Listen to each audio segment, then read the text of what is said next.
हाँ जी, नमस्कार दोस्तों, स्वागत है आपका एक बार फिर से हमारे यूट्यूब चैनल परीक्षा गाइड पर। तो दोस्तों, जैसा कि मैंने आपको कल की वीडियो में बताया था कि जो प्रश्न रह चुके हैं साइकोलॉजी के, वो मैं आपको अगली वीडियो के माध्यम से किसी के द्वारा करवाऊंगा, लेकिन वो भाई साहब अभी हमारे पास उपलब्ध नहीं है, तो मैं ही इसे करवा रहा हूँ और साथ में आंसर भी इसके लिखे हुए हैं। तो बिना किसी देरी के वीडियो करते हैं शुरू। तो सबसे पहले देखिए, भारत निम्नांकित में से किस समूह का सदस्य नहीं है? तो यह है न्यूक्लियर सप्लायर समूह का। फिर है अगला प्रश्न,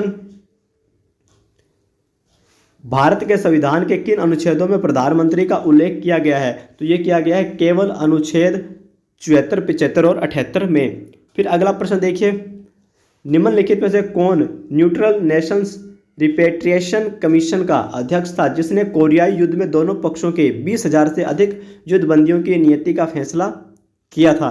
तो के.एस. थिमैया। अगला प्रश्न है, निम्नलिखित में से किसने वैश्वीकरण को अमेरिकीकरण से समृद्ध किया है? तो वो क्या है? जोसेफ स्टिग्लिट्ज़ ने। अगला प्रश्न है, शिक्षा मनोविज्ञान शाखा है, तो ये किसकी शाखा है? व्यवहारात्मक मनोविज्ञान की। अगला प्रश्न है, आधिकारिक तौर पर भारत की यात्रा करने वाले पहले अमेरिकी राष्ट्रपति कौन थे? Dwight D Eisenhower. निम्न विकल्पों में से कौन से बालक की वृद्धि के बारे में कौन सा विकल्प सही है? तो यह है वृद्धि कोशिकाओं व अवयवों के आकार में परिवर्तन है। अगला प्रश्न है, निम्न में से कौन सा विकल्प वृद्धि व विकास के सामान्य सिद्धांत के बारे में सही नहीं है? तो विकास विशेष से सामान्य की ओर चलता है। अगला प्रश्न है, शिक्षा मनोविज्ञान के बारे में निम्न में से कौन सा विकल्प सही नहीं है? तो इसका जो राइट आंसर होगा वो होगा शिक्षा मनोविज्ञान का दूसरा नाम विकासात्मक मनोविज्ञान है। अगला प्रश्न है, निम्न में से कौन सा विकल्प साहचर्य अधिगम का उदाहरण नहीं है? तो आदत यानी कि आदी होना। फिर है, कक्षा में अधिगम पर विशेष निहितार्थ करने वाला थॉर्नडाइक का कौन सा योगदान है? प्रभाव का नियम। अगला प्रश्न है, जब बालक सीधे हाथ से लिखना सीखता है तो यह कौशल का अधिगमांतरण उसे उल्टे बाएं हाथ से लिखने में सुगमता प्रदान करता है। ये सीधे हाथ से लिखने के कौशल का हस्तांतरण कहलाता है पार्श्विक अधिगमांतरण।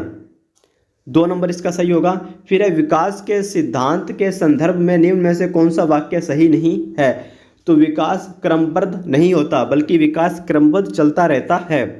ठीक है। अगला प्रश्न देखिए, हिप्पोक्रेटस द्वारा किए गए वर्गीकरण के अनुसार जो बालक निराशावादी, दुखी और संवेगात्मक रूप से कमजोर होते हैं उन्हें कहते हैं, क्या कहते हैं? विषादग्रस्त।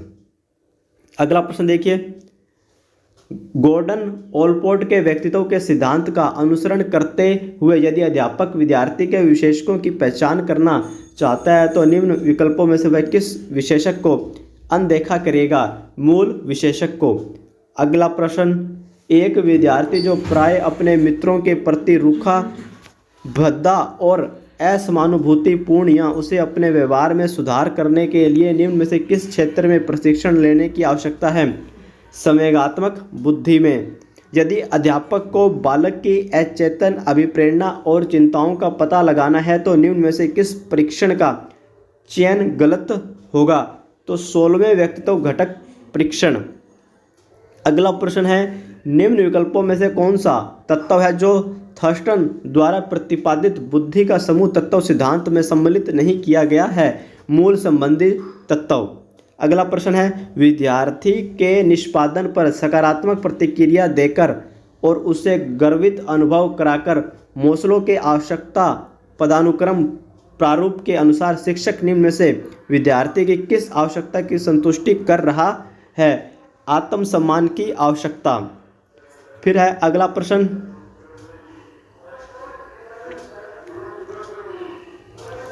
समस्या समाधान में यदि कोई विद्यार्थी अध्यापक के निर्देशित परिप्रेक्ष्य में हल खोजने की जगह कुछ नया लीक से हटकर रूढ़िमुक्त किंतु उपयोगी हल खोजे तो वह है अपनी अपसारी सोच की क्षमता का प्रयोग कर रहा है। 4 नंबर ऑप्शन सही है। मैं आपको जल्दी जल्दी करवाने की कोशिश कर रहा हूँ, टाइम बहुत लगता है, आपका भी मेरा भी। निम्न व्यवहार समूहों में से कौन सा व्यवहार समूह बाल अपराधियों में प्राय नहीं देखा गया? तो आंतरिक रूप से नियंत्रित सामाजिक और नियमों का पालन करने वाला।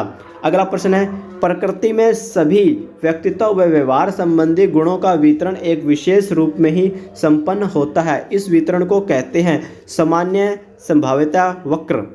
निम्न में से कौन सा व्यवहार विद्यार्थी की उपलब्धि अभिप्रेरणा दर्शाता है? अपने निष्पादन स्तर में सुधार के लिए कठोर प्रयत्न करना। अगला प्रश्न है, यदि एक छात्र अपना बहुत सा खाली समय चित्रकारी में बिताता है और ऐसा करने पर वह प्रसन्नता अनुभव करता है, अपने व्यस्त समय में भी चित्रकारी के लिए समय निकाल लेता है और उसे ऐसा करने पर थकान भी अनुभव नहीं होती है, निम्न में से सही विकल्प छांटे।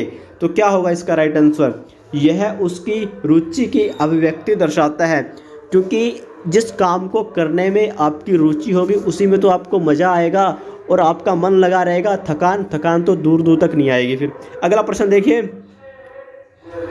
निम्न विकल्पों में से अध्यापक का कौन सा तरीका विद्यार्थी के आत्म क्षमता के बोध में बढ़ोतरी करेगा? तो वह कौन सा करेगा? विद्यार्थी की सफलता का श्रेय भाग्य को या स्कूल में सहायता को देना। तो जहाँ तक साइको के प्रश्न थे वो मैंने आपको करवा दिए हैं सभी, जो पिछली वीडियो में नहीं करवा पाया था। वीडियो अच्छी लगी तो लाइक करें, चैनल सब्सक्राइब करें। धन्यवाद। जय हिंद, जय भारत।